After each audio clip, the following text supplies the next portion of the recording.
বাড়িতে যখনই চিকেন আনা হয় তখনই বোনলেস চিকেন অল্প থাকলে সেটা আমি রেখে দিই ফ্রিজে, পরে অন্য কিছু বানিয়ে খাওয়ার জন্য। তো আজ বানাবো আমি চিকেন সাটে। গেলবার যখন দুর্গাপুজোতে গেছিলাম তখন মেলার মধ্যে চিকেন সাটেটা খেয়েছিলাম। মেলার মধ্যে যে দোকানগুলো বসে সেখানে আমরা খেতে বসেছিলাম।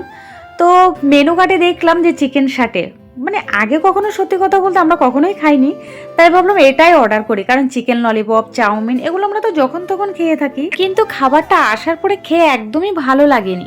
প্রথমে ভেবেছিলাম হয়তো এই খাবারটা খেতেই এরকম, কিন্তু পরে বাড়িতে একদিন ট্রাই করেছিলাম ইউটিউব থেকে রেসিপি দেখে। অনেক সময় মেলার খাবারগুলো খেতে তেমনটা ভালো লাগে না, হয়তো তখন তাড়াহুড়ো করে বানানো হয় বলে। যাই হোক, বাড়িতে আমি এই নিয়ে 3বার বানাচ্ছি চিকেন সাটে, প্রত্যেকবারই আমার কাছে দারুণ লেগেছে। এইদিকে দেখো, তোমাদের সাথে কথা বলতে বলতে আমার চিকেন সাটে একদম রেডি। আর আমি হালকা গ্রেভিও করে নিয়েছি। এটা কিন্তু ভাজা খেতেও ভালো লাগে আর গ্রেভি খেতেও ভালো লাগে। তো প্রথমে মহারানীকে দিয়ে দিলাম, ওনার তো ভালোই লেগেছে কারণ উনি এগুলো খেতে ভালোবাসে।